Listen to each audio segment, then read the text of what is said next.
Given all the great TV shows that are out there right now, how do you get attention for your TV shows? How do you stand out from the competition? You don't really set out to do that. I think you just set out to tell a story that excites you, and you're lucky if people want to go on the ride with you. Matt, how about you? How'd you do with Mad Men? We were just trying to draw people to basic cable, to commercially supported entertainment that was sort of like pay cable. And we had no stars, and it was very hard. I mean, I think what we tried to do is talk about the substance of the show. Also, I felt for Mad Men, one of the unique things we did was to keep the storyline a secret. That, and I think just, I think Carrie's right. I think if you tell the story that you want to tell, there's a chance that if it's entertaining to you, that it will be to other people, if you're lucky enough to be in an environment where they support that. And you have a pretty amazing track record with some superhero shows over on the CW. How have you done it? How do we do it? I don't know. We make the show that we want to see. We've seen superhero adaptations that we've admired, and we've seen some that we didn't admire as much, and so we set out with all of these things just to make the show that we really wanted to see. On TV, and there wasn't as much sort of fun superhero stuff, and it was really important for us to do something fun and heartwarming and full of character and have all the superhero stuff sort of be the icing on the cake. So, I always say it's, the show has to work for me and my wife. And, I'm in it for the superhero stuff, and my wife could give a crap about that. And, and if it works on both of those levels, then, hopefully it'll work for the audience. Guinea, can you talk about Dig and how that worked for you? Well, I think, if anything, this golden age of television allows us to tell the stories we want to in a braver way that we were able to do before. For instance, in Dig, we shot in locations very remote from the U.S. We shot in Jerusalem, under the old city. We got access to amazing locations, and the network and studio went along with us. So I think it really gives us the chance to tell a deeper and edgier story the way we wanted to, and in a very novelistic way, because the audience is looking at television differently too. So we don't have to repeat what happened in the last episode. We don't have to remind them. We accept binge viewing as a fun thing to do. So it allows a more novelistic storytelling and viewing. And Courtney, you're certainly doing something right. I think it's a lot of what Andrew said. I want to write the show that I want to watch. And so we happen to be a combo platter of like a very dark crime show with a very romantic love triangle show. And then there's a very strong family element, and then there's a really strong sort of cops and robbers element. So I took everything that I'd ever done on television and threw it all in one show. And we've been very fortunate because members of the audience tune in for different things, and they all get what they want. And maybe my next show will be smaller and more focused, but my brain isn't focused, so I don't think I'll ever have a show like that. How much attention do you pay to social media when you're writing your shows? Do you tune it out, or are you actively tuned into it? For me, it's a huge part of the show. I mean, I live tweet all my episodes, and the audience is really involved. Our audience, especially basically Black Twitter, is obsessed with the show, and they ask me questions during it, and they're like, "Girl, you did not just do that," and I'm like, "I did. My bad, keep watching." So, I think it's really, for our show, it's a huge part of the show. Well, for Dig, it was a huge part of the show as well. The actors twitted all the time. I don't even know how to say the verb. Twat or twit or whatever it is. It's not those. But it's not twat? It's neither. It was neither of those that you just said. But, conjugated for you. Both Tim Crane, my partner, and I we don't know how to do that. So we don't, but the actors were very involved, and we did some really cool things on social media. The network and the studio did on the digital side to promote the show and to engage the audience as a second screen.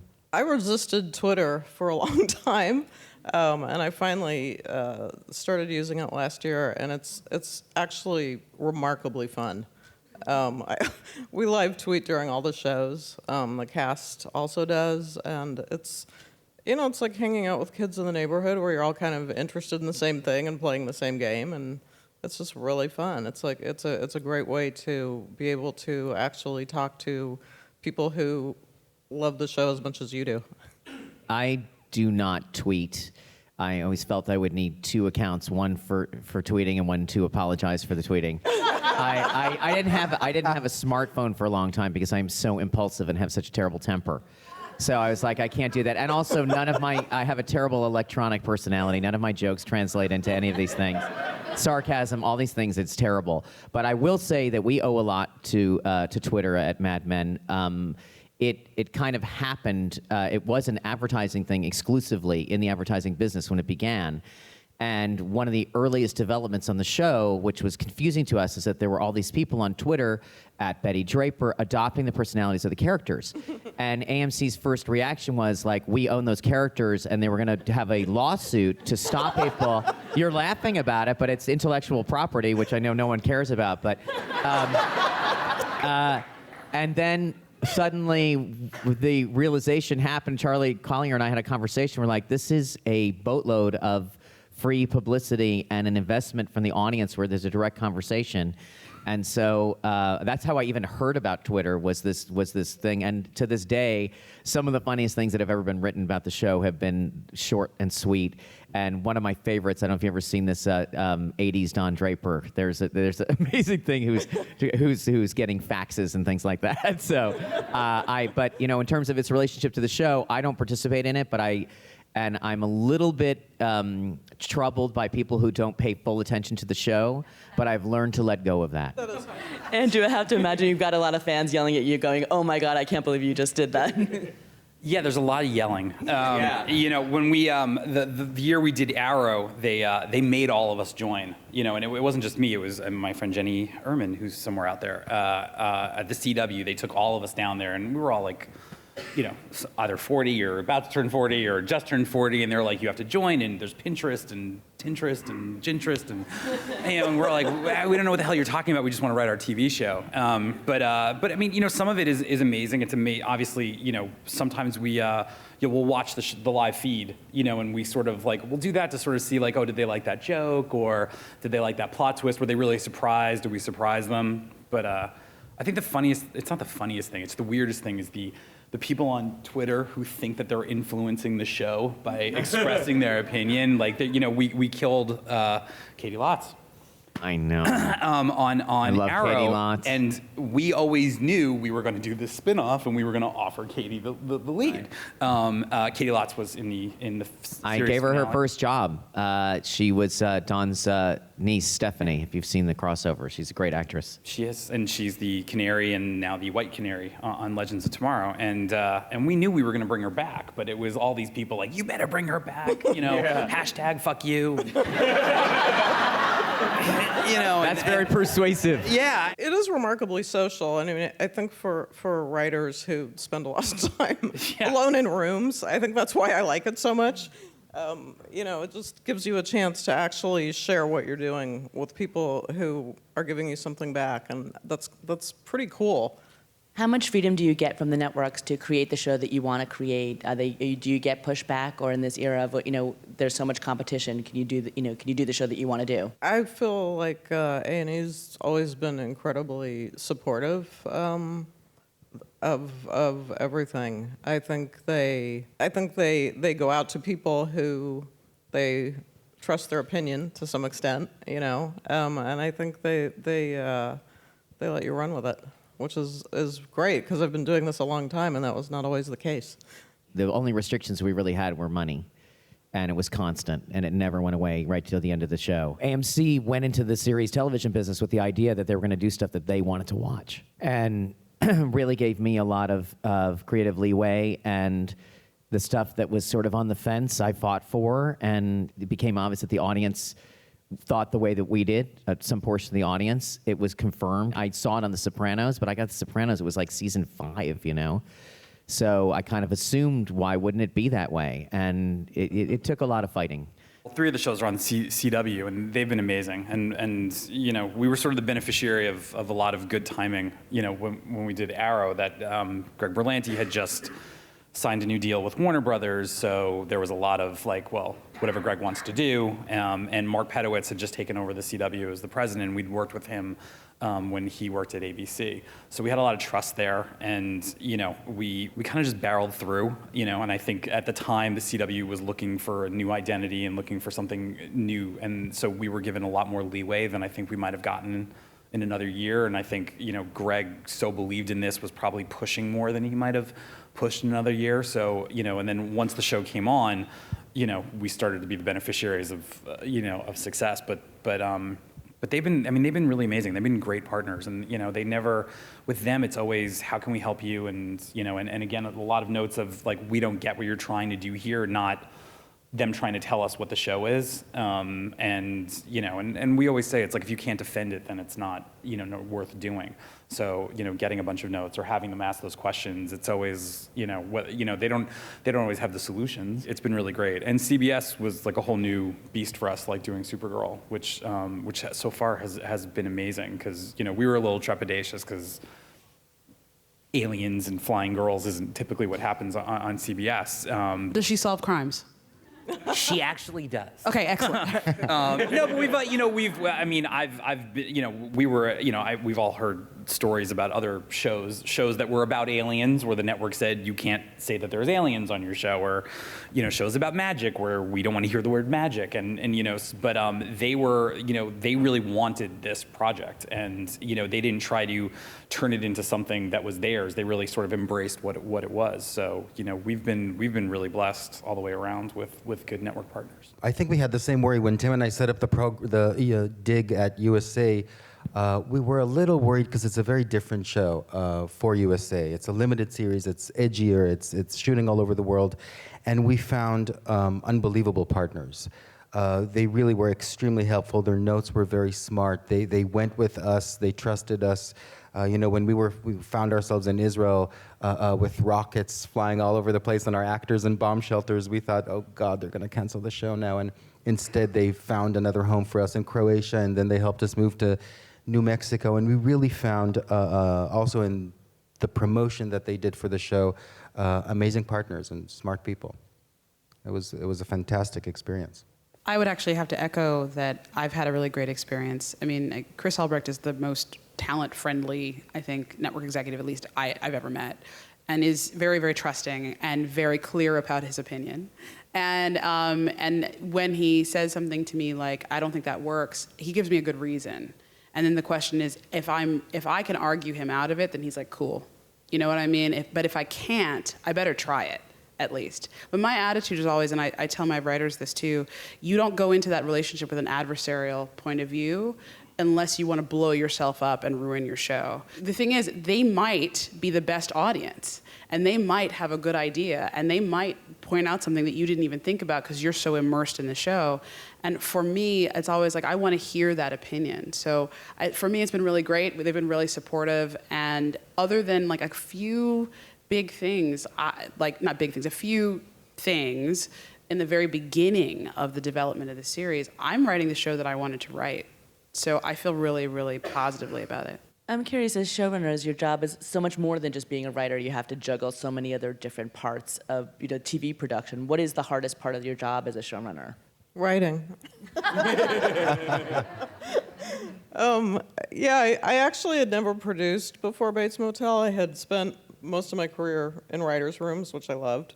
So it really is kind of like falling down the rabbit hole into Wonderland because it's so complicated and crazy, and no one preps you for it. They just it's kind of like, here's the keys to the Foot Locker, go manage it.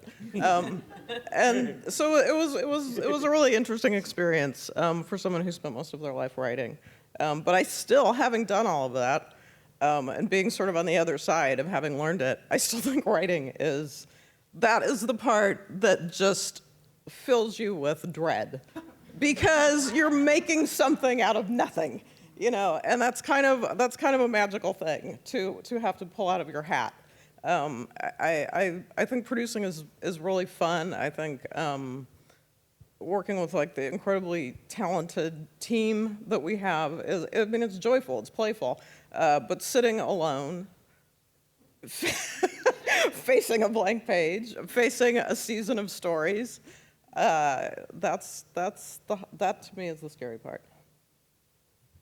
Matt, what about for you? I mean, you're famous for your attention to detail, but how do you choose? The hardest part of it, it changed so much. I had such a different attitude about writing by the end of it, believe it or not, where I was kind of like, this is my respite. This is the only place where I actually am in control.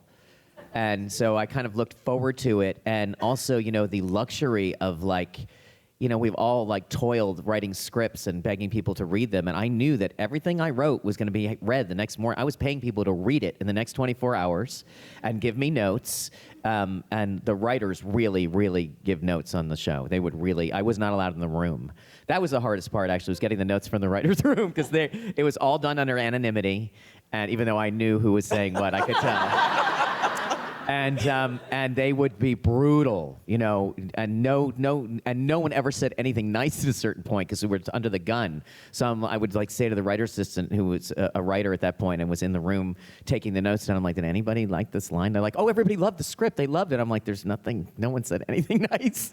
I think the hardest part about the job in general was over time, the demand of your attention and your focus, which is very exciting, and you're actually making something. But I feel like I sort of was overwhelmed by the fact that I hate meetings.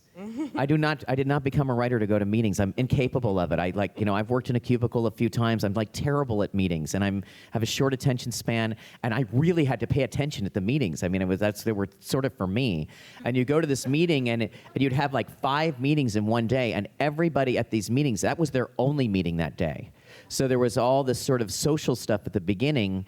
I used to dread it, like after New Year's. It sounds really rude, but, like, how was your New Year's? And people would always ask me, and I'm like, I was here. I don't know what to tell you. How was your New Year's? How are your kids? And I always know everybody's name. I sort of have that kind of savant thing or whatever, and I love the people that I worked with.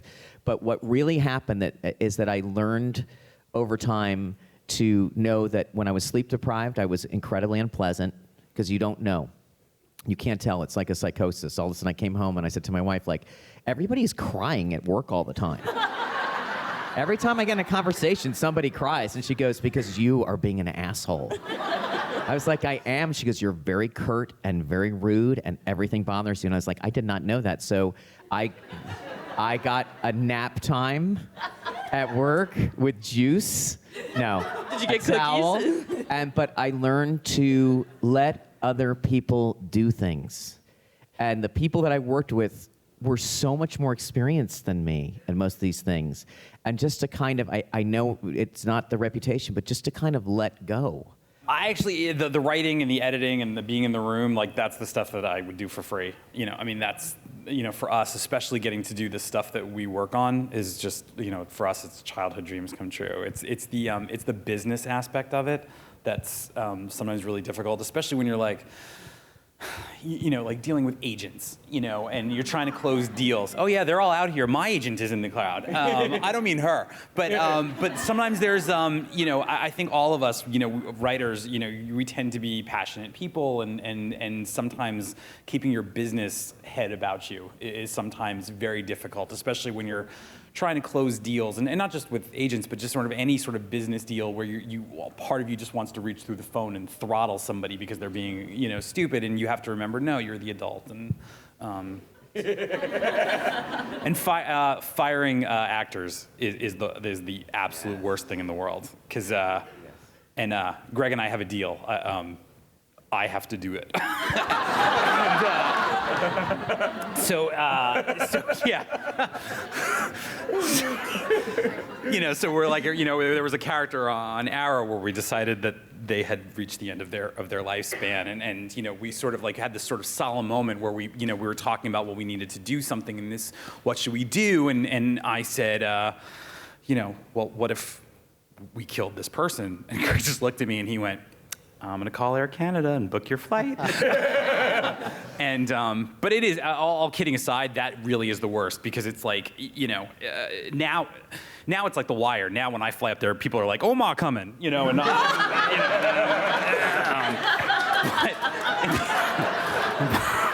but earlier on it was like, and especially, you work with actors and you start to, they're your friends and you fall in love with them. And especially with like, our shows where people like move to Canada and they've got lives and they also, you always think in the back of your head, like they know it's coming. Like they can read the tea leaves. And with one actor in particular, we walked in there and I'm like, okay, he's gonna know why I flew up here, and I said, let's have breakfast. And he sat down and he was showing me like, here's the place I'm gonna buy up here, and I'm gonna... I'm gonna buy a horse, and you're just sitting there and you're like, you know, and so that really is. At what point did you break in and tell him? Like, at what point did you break in and tell them? Really quickly there. And it's like, it is. You just sit there and you're like, I just have some really tough news. And then, and then the worst part 5 days to retirement. yeah, you know, and then now it's like Andrew's come to take you to breakfast. Like, now they know, and I'm the one who starts crying, and they're like, you know, it's like, hey, it's gonna be all right. You know, you're gonna find another actor, and you know, but that really is the worst. It is true that nobody answers your phone calls. Never. Yes. Like, I know that they see it's me, and I was like, I'm going to leave a message. If I don't leave a message, it'll really freak them out. But the minute that they see your name on there, they are not going to call. No one answers the phone. Willa Holland, not just my kid. Willa Holland literally didn't return my phone calls for like 4 months, and I was calling. She like won something, and I called to congratulate her, and she's like, "I'm not calling him back." It is the worst. I would say for me, that's very bad because it's power. So you gon' die. Yeah. It's just a question of when. Right. So there is very much. I totally hear you. For me, actually, the show running part came very naturally because I'm used to that from Israel. When you work in a smaller market with very, very small budgets, you're used to doing everything on your own. It is the writing part, I think, and for me, it was a new muscle to actually adjust to writing with other people. The writing room was something that I was not used to, and I know we're supposed to say that collaboration rocks, but sometimes it sucks ass. And the idea that some other people might have ideas that are better than yours is awful, and yet when you get used to it, it's wonderful. So I think the writing, at the end of the day, that the hardest thing really is like we said, facing that computer alone and knowing when it's a good scene or when it's a bad scene. I think for me, the hardest part has been time away from my kid. My daughter's here, and my husband and I chose not to pull her out of school and have her do 6 months here, 6 months there. So she's here the whole time. And for the last 2 years, I've lived in New York for 6 months and flown back and forth. And I think the priority is a question of like, I've got, 300 babies and 1 baby.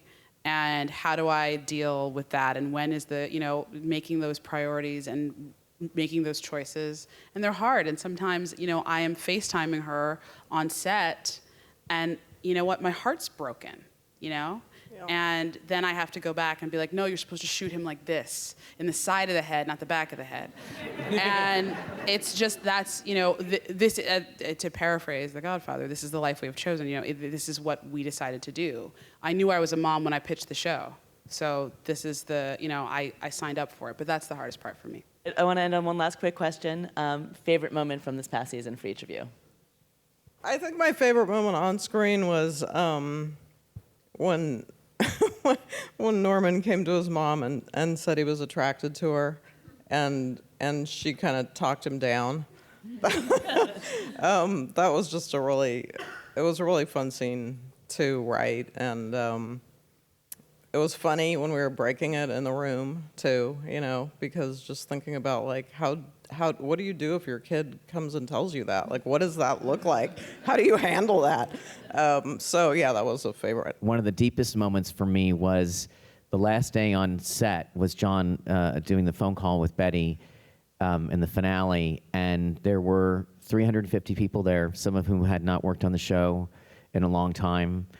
My family was there, tangential family. I mean, with all the secrecy and everything, everybody was there. And,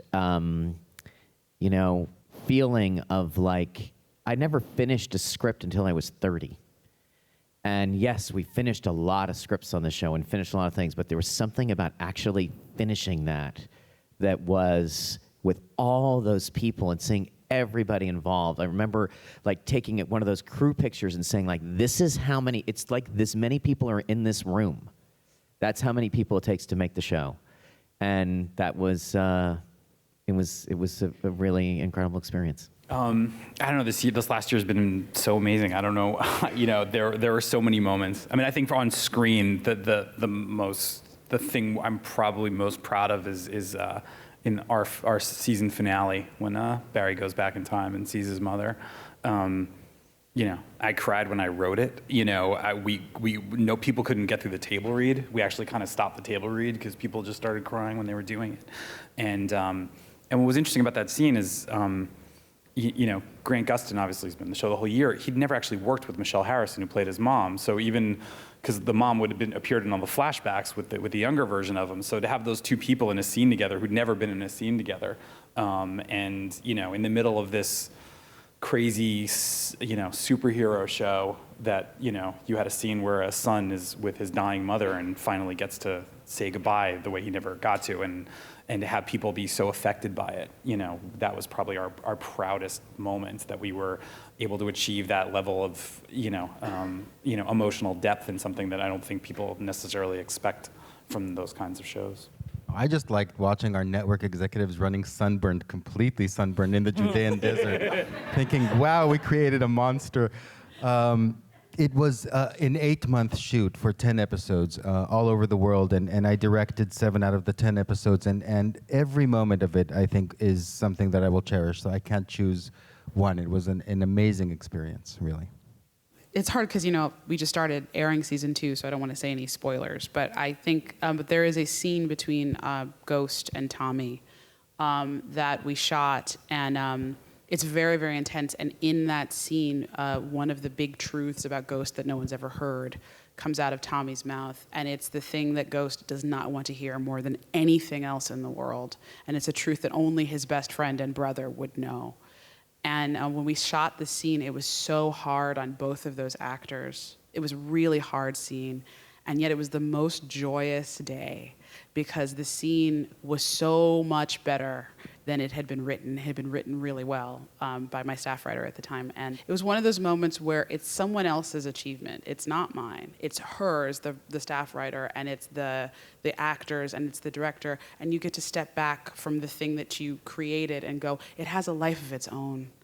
It's living, and it's gone out. It's like your kid taking steps, It's like it has a life of its own. And I felt so happy. And if you know me, I'm happy like 2% of the time. So it was really... That's high for you. Yeah, for real. Andrew's known me a long time. Definitely. And so it was just, I felt blessed and really grateful.